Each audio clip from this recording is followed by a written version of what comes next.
starts with your song.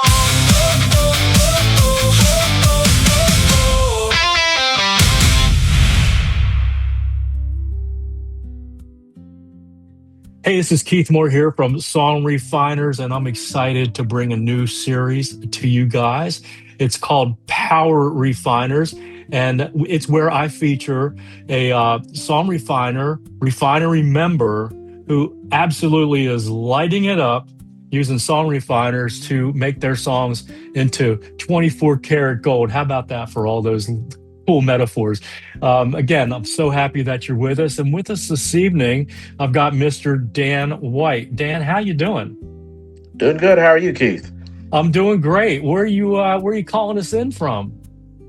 I'm in Robertsdale, Alabama, way down close to the Gulf Coast. Robertsdale, Alabama. That's great. Well, so good to have you here. And I'm so excited that you joined Song Refiners and that you are a refinery member. I've been keeping up with you and what you're doing, and you're just blowing my mind because I consistently see incredible songs coming out of you. Why don't you tell us about yourself and how long you've been writing songs and just a little bit of your backstory so people can get to know you. Okay. Well, I've been writing songs for about 40 years. About 30 years ago, I moved to Nashville to write with a fellow that I met in northern Arkansas. His name is Jess McIntyre. He's had some minor cuts, a couple things on the radio, but a fantastic writer. I moved to Nashville to write with him, went to work with the publishing company that he was with and wrote for several years. Learned a lot. Learned a lot of things I didn't like about the business, and along with the things I liked, got to write with some great writers and great producers. Jerry Cupid, for one, he's actually the one that discovered Lainey Wilson first. They're from the same hometown, and she was living in a camper at his studio when I was working there with him. It was a long time ago, but it was kind of cool, and wrote with a lot of good writers there. Finally, I have a lot of hearing loss, no problems right now, but I kind of got disgusted with the whole Nashville scene and left about 25 years ago. And because of you, actually, to tell you the truth, I've really gotten back into writing. I've been piddling with it all along. I mean, I'm a songwriter. It's what I do. And I've gotten some indie cuts and different things, but since I've been using your system, it's just kind of lit the fire in me, I suppose. Well, and you got quite the fire going. I mean, you got enough logs on this Song Refiners fire to light up a town for about 10 years. AI has helped me some. I know there's a lot of folks that don't like AI out there, but I use no AI in any of my lyrics. Everything I write is 100% me or human co-writer. And most of the melodies are things that I develop on my guitar and then strum it in and work that AI 50 or 60 versions to get it where I want to go. And then I start feeding it to you and have to do some more. So. Change it all. Yeah. Well, the strategy would be probably to work on the lyrics first, get them super tight. I'm sure you've come up with your own strategies and workflows. And then, once you get the lyrics, up in the 90s, then you can send it over to, either do a generator here on Song Refiners, which is basically Suno built in, or go over to Suno and use their tools over there. But man, you're just killing it. I was looking at your stats. I love being able to. I'm a stats guy. It's one of the reasons why I started Song Refiners is I like to look at spreadsheets. There's something about a spreadsheet that just gets me going. I don't know. I'm kind of weird that way. But I was looking today, and you have done 268 songs. That's amazing, Dan. That's an amazing amount of work. How did you find the time to do 268 songs? Well, I'm old for one thing. I don't have to work quite as much as I used to, but I still work. I just make the time. I've got my little sound room here, and I come in here and I make the time. I treat it like a job. Yeah.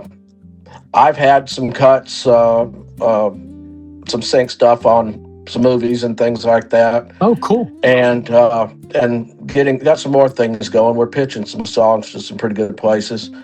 But if you don't approach it like a job, you're not going to succeed. You've got to put your heart and soul into it. Uh, the songs pop in my head. That's free. But everything else, you're nowhere near as expensive as when we used to go do demos at studios at $500 a pop, and then decide we didn't like them when we got them home and go do it again. So it's just what you're doing is great.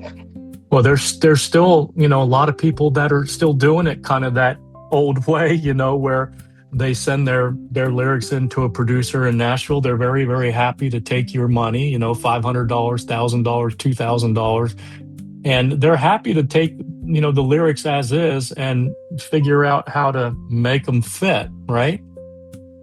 Yeah, absolutely. In fact, I've got some pretty unsatisfactory things in the last year or so that I've had done in Nashville that cost me a lot of money. I'm not going to name any names, but they're still out there. And I've gotten a lot of pushback from some of them.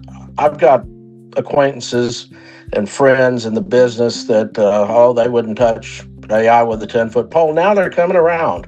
One in particular, I keep mentioning Jess McIntyre. He's probably my best friend, but a great producer, great writer, great singer. Yeah. He was really against it. I mean, diehard against it. Last week he came down and we sat here and wrote a song and ran it through the system. So it's a tool. It's a tool, and if you use it like a tool and you trust it like a good tool, you can get something good out of it. Yeah, that's great. Well, the way to really use it is how you're doing it, and you're writing your lyrics 100%, and you're using your guitar, you're coming up with chords, and you've got a melody, and you can record that and throw it into Suno and let Suno produce it. It's no different than you giving a rough work tape to a producer, and then 3 weeks later, they send you back a mix, right? Exactly.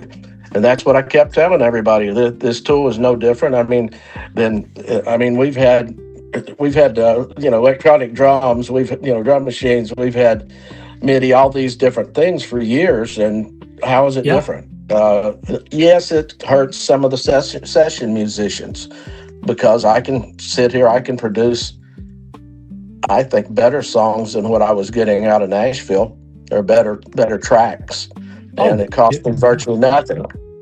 Yeah. Sonically, I mean, there's a difference between a super well done, Nashville quality, master track. I mean, you can hear it, versus a Suno track. But as far as for a demo, I mean, it's great. I mean, recently I've had 6 of my songs picked up and cut by an up and coming new artist, and I wrote the lyrics just like you did, and wrote the chords and the melody, and used Suno to produce, and they liked the songs, and so they cut them with real players. In Nashville, the top players, they killed it. I mean, they took the Suno track and just absolutely crushed it, and he sang, what was on the demo, and he's been releasing them one by one the past few weeks, and lo and behold, one of the songs went #1 on Amazon Music and Country, above Ella Langley, and he's an independent artist.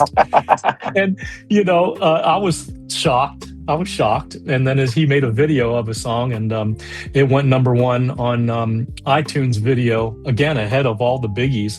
And he's just an indie, But one of the things that I really love about what he's doing is, the music is just part of the equation. I mean, without the promotion side, you got the production, you got the promotion, and the promotion's like way bigger than the production. And if you don't promote the song, you're basically on the friends and family label, right? Yeah, exactly. And I've tried to explain that to people before, that if you don't have money, it's tough to do anything in Nashville. And things are better now with AI, and with you're what you're doing is absolutely unique. And I've said in front of producers, I've said in front of publishers, gotten that cold shoulder, gotten the snide comments, and some love too. I've learned a lot from them. But what you do is straightforward. I mean, that thing is spot on, and it's great. It makes things a lot easier. I'm hoping to get some good results out of these great songs. Yeah, well, you've got a bunch of them. I mean, I'm looking at your listing. Let me see. One, two, three, four, five, six, seven, eight, seven songs scored 99, which is as high as you can get. I don't let it score 100. That's an insider secret, because no song is perfect. So Exactly. there's always room to improve. So when I made my reviewer, and my reviewer is it's a persona, just like, if you were to make up a persona singing songs. It's a persona that I made that basically cloned everything I know about songs and then some.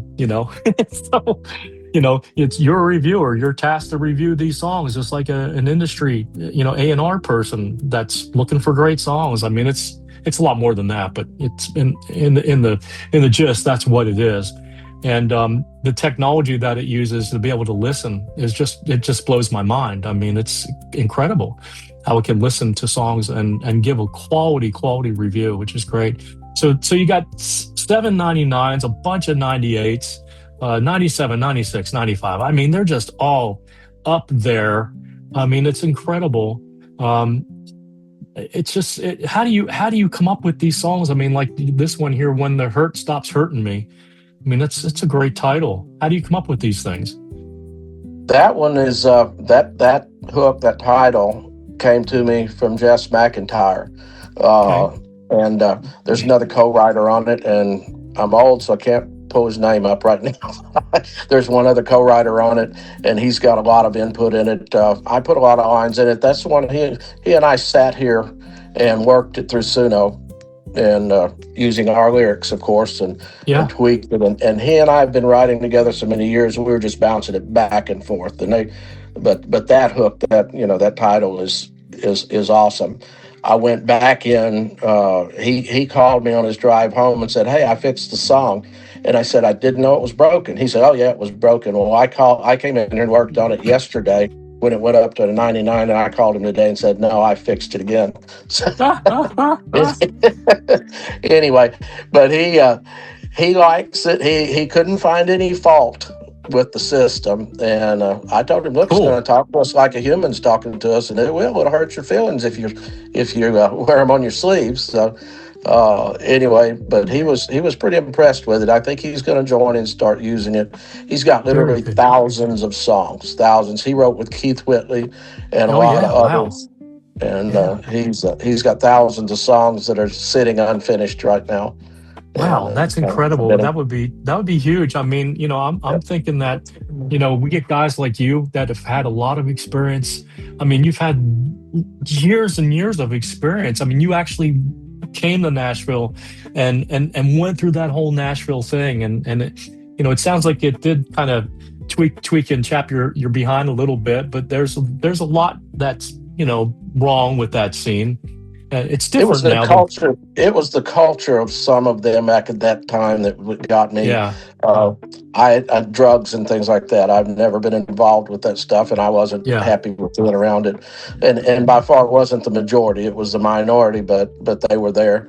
And Yeah. I'm in the land development business, and I had some opportunities in Tennessee to do Gotcha. that as well. So I was starving as a songwriter there for a while, so I figured I had to go make some money. So I started doing that, but never Yeah. quit writing. But Well, that's the beautiful thing. And you just never know where a song might take you. I mean, you've got these songs that you have in your catalog. I mean, I think any one of these pop songs could be cut and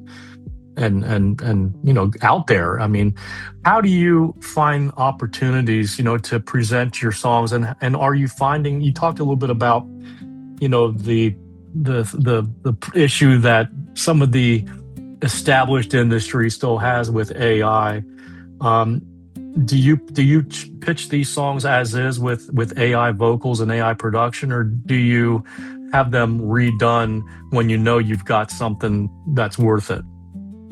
at first, I was having them redone, but now with that 5.5 studio and Suno, Yeah. look, it yes, it can't match a fine Nashville master, but we Yeah. were never pitching fine Nashville masters. We were pitching demos, Right. and it can match or beat, I'm going to say, at any demo I've ever gotten. Yeah. So it's we pitch them that way, and Yeah. I pitch. I've got connections because we've been doing it so long, so it's a little easier. I Yeah. send them, and with co-writers, I've got a guy that pitches in L.A. Sync stuff for us. We got some. Let's see, what was that? It was I think it was a Netflix show we got on there, and he's got some more things happening for us, trying Wow. to get him some things happening. But so I've got those. But I pitch. Yes, I pitch the A and I the AI Okay. at this time, and I'm Yeah. up front with it. Everything I do, I tell them that's AI. So Yeah. Anybody like in the sync world have a problem? I keep hearing people in sync won't touch an AI production at all. I think that's. I don't think that's true. Okay. they're Good. a little worried about licensing and copywriting and things like that. But Yeah. look, if they want to cut it, we just get it humanized and go on with it. If they say, "Hey, we need this humanized," then that's what we'll do. But Yeah. there's still a lot of negativity. I think it's going away somewhat. There's always going to be some, but Well, I know a couple of major writers that are using AI for their demo. I mean, people in the inn. One in particular, I'm not going to name. He was banjo player for for a lot of big groups and guitar player, bluegrass songwriter and what have you. He uses AI now. He's 74 years old and using AI and enjoying it. love it. So and then lots of others. So I think the stigmatism's there, and I think it'll be there for a while. But look, a great song. We used to say a great song doesn't care who sings it. I don't think a Yeah. great song cares, if it's AI or live band either. And Yeah. if someone's looking for a particular song and they hear it, I don't think it being recorded with AI is gonna change their mind.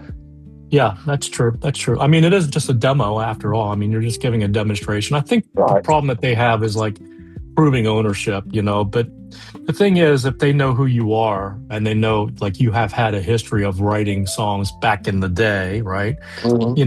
They know this is simply just a way for us as songwriters to quickly and inexpensively create a demonstration of what you're hearing, for your lyric and for your chord. I mean, there's only so much you can do with a C to A minor to an F to a G sus G, you know what I mean, Yeah. to a B flat to an F, to a D minor seventh to a G and back to the C. I mean, there's only so much you can do with it. But one of the things that Suno does is, man, it can make some serious ear candy. I mean, it makes It it does. it It does some does. serious Dan Huff ear candy. I mean, seriously. I mean, good night. Yep. I mean, you can sing the alphabet in there, and it'll have a I'll, country song for you in just a little bit. But yeah, I uh, always say AI can sing the obituary column like a bird. It's yeah. crazy. You know, But the thing well, is, it doesn't have a heart, and no, it doesn't have a heart. AI, I think that's even runs on your system. I mean, AI is never going to replace. Well, I'm not going to say never, but at this point in time, AI can't do what a human can writing lyrics, and I think somewhat on melody too. But melody's more numerical, and the computer can pick up on that and do a lot more than they can with feeling and coming up with a yeah. story. Yeah, well, one thing about AI is that I don't think it creates waves; it rides waves. And so the waves are already created, and it's just riding on them, and it takes you for a ride. Honestly, Mhm. it takes you for a dopamine ride, if you know what I mean. When you hear that first time it comes out, and you're like going, "That's it!" And you're like, "Honey, come here, check my song out! Oh my God!" And you're just it's a dopamine hit. I think Suno they're drug pushers. They're pushing dopamine hits. You know, That's seriously. exactly right. I've Especially when folks are using their own voice. oh, absolutely. It's incredible. It's really incredible to hear it come to life that quick. So, I think it's like you said, it's a great tool if you're writing your own lyrics, 100%. And a bonus if you're writing your own chords and your own melody.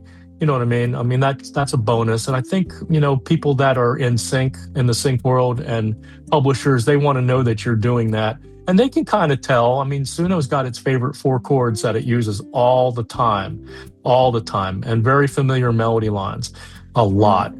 And so they know what's an AI song. But Yeah, I love the way you're using it. I love how you're using it, and I love how often you're using, song refiners to refine your songs. And it's really awesome that you, as a seasoned songwriter, um, is seeing value from it. That really makes me feel really, really good that you value it.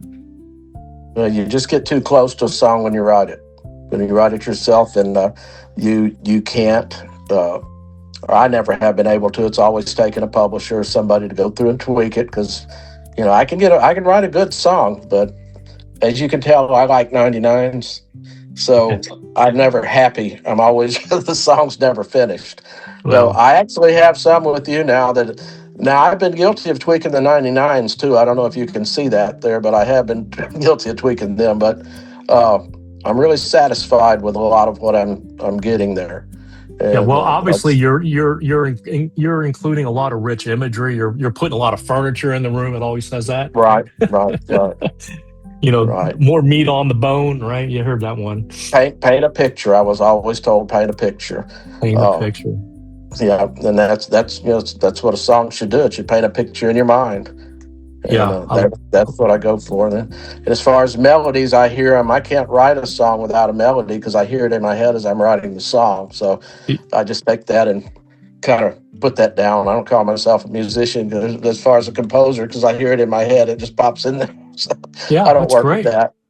Well, that's all you need these days anymore. I mean, honestly, you don't need to send it to Nashville and spend $1,000 to $2,000. I mean, I have some people that have pitched me songs, over on my Nashville song pitcher, and I feel really, really bad for them because they spent a lot of money on those demos, and unfortunately, the lyrics just aren't there, and it's some people get pretty disheartened when they find out, well, these are good, Well, but they're this not great. listen to your system. Go in there and listen and do what it doesn't give you anything. It tells you how to look for it. Yeah. So if they go in there and listen to your system and read the plan of action, read all those things. Don't just look at the score and get mad and go on. Go read it and take it to heart, because let me tell you, that thing knows what it's doing, and I know what I'm talking about. It knows what it's doing. It And does. Yeah, so the I action plan is really, killer. yep. Now I did join the Nashville Song Pitchers the other day. I haven't put any songs up yet, but I paid the fee, and Uh-oh. I'm toying. I'm stressing over which ones to pick. So All right. I'm gonna put my first three up there. So Well, good, uh, good, good. kick, Looking forward to it. kick it in the butt for me. Let's I'm get I'm this. looking forward to it. Yeah. Let's I mean, get them out there. you think my reviewer's hard. You wait till I get a hold of it, man. I'm just I'm like Simon Cowell in a bad mood. Well, hey, I welcome it. If there's something wrong, I want to know about it. Sure. Well, that's good. It, That's a good, healthy attitude. That's a really good, healthy attitude, Dan. I mean, it's again, I'm just floored that you've been doing this and you know what you're doing, and that you're still willing to learn and you're not so stubborn. Us older songwriter guys, we can be pretty darn stubborn and jaded. You know what I mean? yes, absolutely. Jay did it. That hits it on the nail on the head. When I came to Nashville and started writing with people, they said, "You're really good to write with. You don't get mad when I want to change something in the song and all of this." And I learned a long time, and I was honestly that way. I just, if there's a way to make it better, let's make it better, whether it's your line or my line. And Mm, that's you. I'm sure you've written with people like that yeah, they'll get offended if you want to change a song, but I yeah. just don't write with those people anymore. But Well, there you go. I mean, that's it. That's what it's all about. Oh, great, man. Well, I so appreciate you taking time to share your experience, and I really, really treasure you as a songwriter and what you bring to the table. And I just hope that we get another 1,000 just like you that come in that I, want to I'm use it. trying. I'm trying. I tell So, everybody about you. So Thank you. Uh, I mean, I want this thing to have so much value that, it can't be ignored. Just like a song, the song has to have so much value that it cannot be ignored. It has to be listened to, and then you have to want to share it. I mean, that's the mark of a great song, right? exactly.